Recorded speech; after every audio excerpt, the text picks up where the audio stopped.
Behind their clothing, there is a huge human and environmental cost to fast fashion.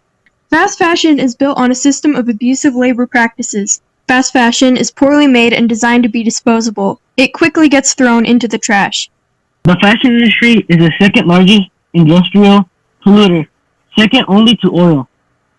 Additionally, right now, much of the PPE we are wearing in the COVID-19 pandemic is designed to be disposable, but is made of plastic that ends up in our environment. Imagine a world where that doesn't happen. By using kombucha leather and materials grown from local waste streams, we created biodegradable streetwear, CocoBucha. It uses locally sourced abundant materials and waste stream materials within a 50-mile radius to grow materials for apparel. Hi, we are CocoBucha. I'm Addie and I go to Yerba Buena. I'm Juan Forrest, and I'm a freshman at Mount Pleasant. I'm Penny, and I am an 8th grader at Castillero Middle School. Hi, my name is Cuauhtemoc Martinez Marquez. I am in 9th grade and I attend Evergreen Valley High School. So this is my kombucha leather hat. It's made with cactus fruit kombucha. I decided on a bucket hat because I wear them and they're really comfortable and it blocks the sun out of your face and they're just really stylish, and I knew that people would want to look good if you're gonna wear something, so I'm like, why not make a bucket hat? But also being in this time with the pandemic, we're worried about a lot of people are wearing the face masks, so we put a shield inside of the hat to block out any other germs or pollutants getting in our face. Corinne drove the kombucha leather for me thick enough so that when she delivered it to me, I was able to sew it. I was hand sew it together. I made it within 3 days. And embedded in the top of the hat are the cactus fruit seeds, so that if you need, if it's destroyed, you can repurpose it and grow another plant out of it. Hi, this is my jewelry line.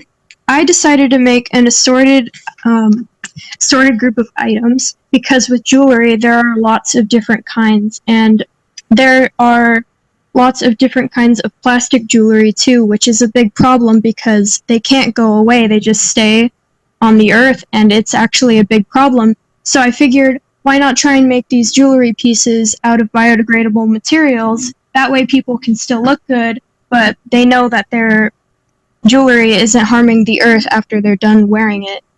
So I made a bracelet out of kombucha leather, and I sewed a little design on it with just regular thread. But it's like a bracelet. I'm also creating some rings out of mycelium right now. They're growing, but they're in molds, and I just have to bake them. But those will also be biodegradable. And I'm also planning on doing mask designs and charms because masks are very relevant right now, and why not spice up your mask a little bit, because we're going to be using them a lot anyways. I made a line called Animasks, and they're animal masks. Basically, it's pretty self-explanatory. There's little animal faces on the front, and you can pick between different animals, so you can feel like you have your own special mask and go out looking cute in pandemic times.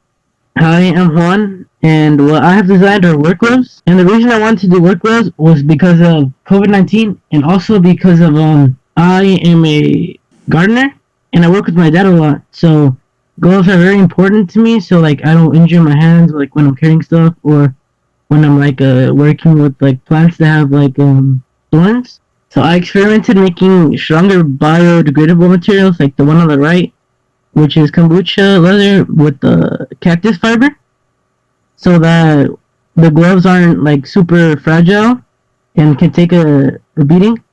And I also designed, I added a kombucha recipe. So if anything happens, let's say it rips or something, you can make some kombucha leather, some extra kombucha leather, and then put it on wherever the rip is, and then just grow it back, and then there you have an automatic fix, so you don't have to throw it away. My skirt is made out of kombucha and was designed to be a mix of streetwear and elegance. With that idea in mind, it contributes to all ages, which allows all age groups to become aware of what is going on in our world. I added a slit with sensors in the edges, allowing a ribbon to tie it up, making the garment more breathable. The sensors would also serve as air sensors to help users become aware whether the air in the environment is safe or whether the area is high in air pollution and contaminants. We engaged the community in a couple of activities. We did a community sensor preference survey and DIY face mask kits.